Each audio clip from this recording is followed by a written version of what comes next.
they came up with this scheme where players from most of the clubs and the star players were put up as like nicknames from almost like a circus, kind of like a freak show, but not a weirdo freak show, kind of like a freak show where everyone does amazing stuff. So you had the Wigan Whirlwind, you had the St. Helens. It was almost sort of superhero-esque, wasn't it, as well? It was slightly sort of jumping on the Marvel type bandwagon at the same time. Exactly. I don't think it's a bad thing at all, because it's still if it works, it works, right? So if they did it and they gave it a shot, it catches somebody. If it catches the people that are into superheroes big time, then that's not a bad thing.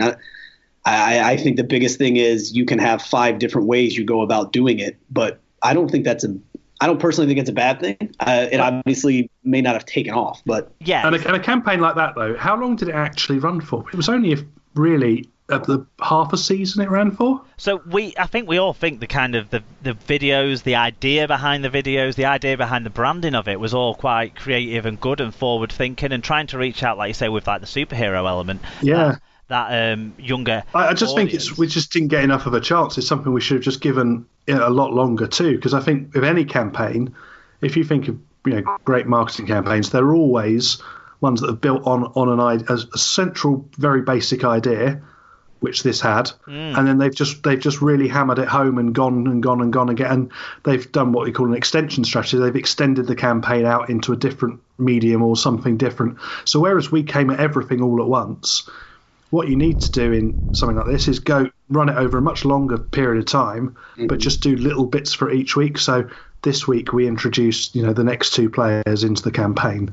This week we run a 30-second TV ad. This week we run, a profile in Hello magazine or whatever as part of the same campaign. Yes. Yeah, so, and I think that's what we need to do is just keep boosting it. It's called boosting. You just keep boosting it up, and that then drives down people to look back along the chain of the other things that you've done. We never really hit those outside the rugby league fan audiences who might be attracted by these kind of highlight reel stuff along with the nicknames and the monikers. We didn't go out and find that audience. We stopped once we'd impressed our own audience. We didn't go to the next step. Yeah. And this next idea kind of talks a little bit about the same sort of thing, about players being the ones who might generate the headlines. So Brad Boucher at We Play League said, when the game's profile becomes higher, so will the star status of the players. A few excitement machines like the next to Fire or Robinson would also help to generate headlines.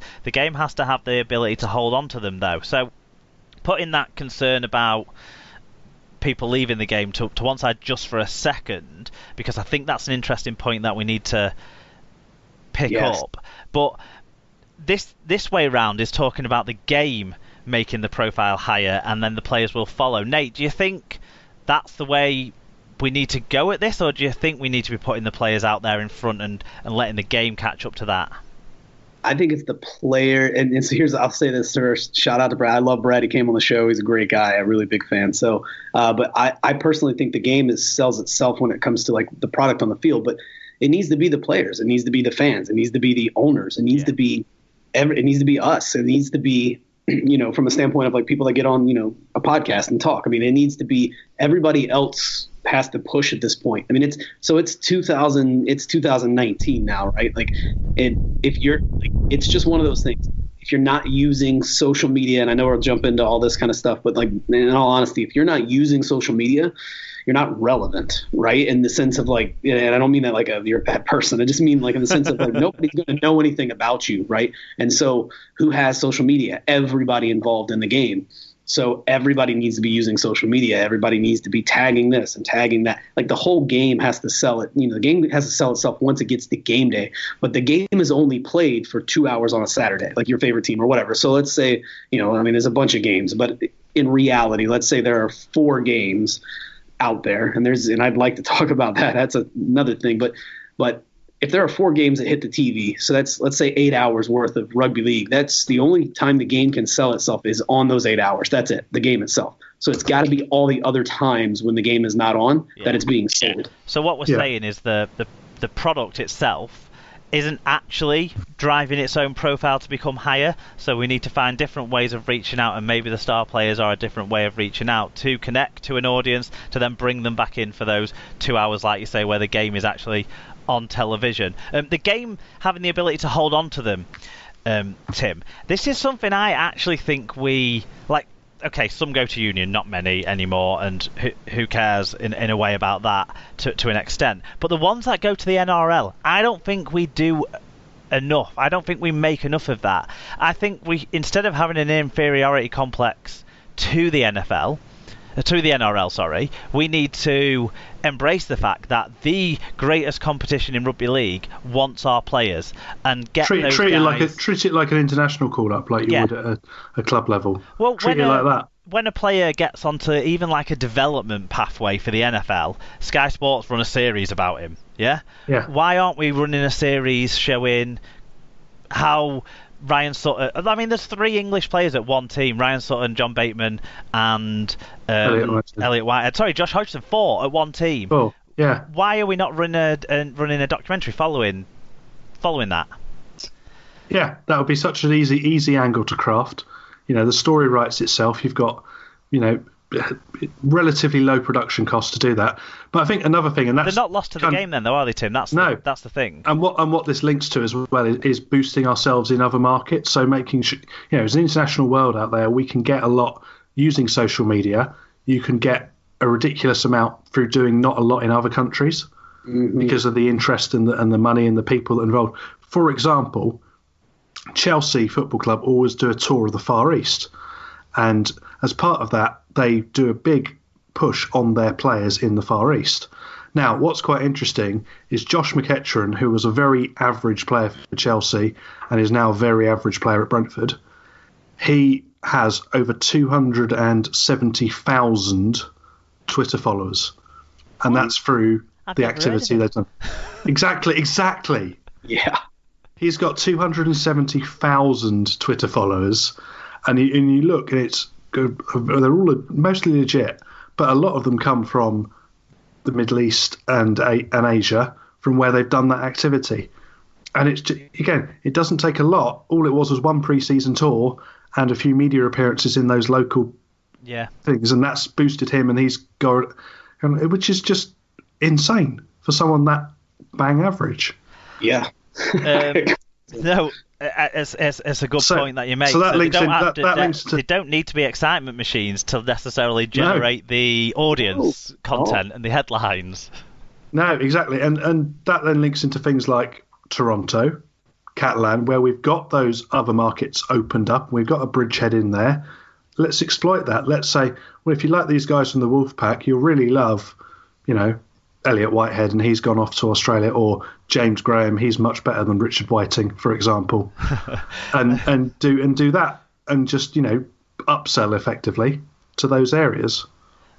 One of the follow-on points from Brad's tweet was from a chap called Mark at Swan 1895. He said, if said excitement machines could help England to beat Australia in a game televised live on BBC, there might be a shot. So this is about kind of a way to elevate those headline grabbing superstars. Your Tommy Makinson scoring a hat-trick in an international game, your Oliver Gildart scoring a wonder try on debut, those sorts of moments live on the BBC, beating the best in the world. Is that a key to helping us elevate him? I think so. I think the power of the BBC and the BBC's own cross promotion cannot be underestimated. If you think of all the platforms the BBC have, their massive social platform, all the radio platforms, all the TV they've got, all the access then to their other big shows like the One Show, for example, it might be awful, but a lot of people watch it. So if we could get rugby league players on the One Show by having a rugby league competition that was on the BBC, it's all that cross-pollination, that is real value in media terms, and that's real value that we can exploit. Yeah, whilst we're talking about this topic, sorry to interject him, but I think we'll talk about Eric's tweet as well then, at Cheshire Blue CW2. He said, get rugby league players into the Royal Box at Wimbledon. Surely Prince Harry and Richard Lewis, with them we have connections.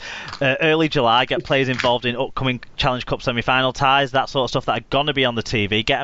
Get them talking to and being talked about by the BBC commentators. So that I wanted to mention that one there because it feeds into your cross-pollination conversation, doesn't it? Yeah, it does.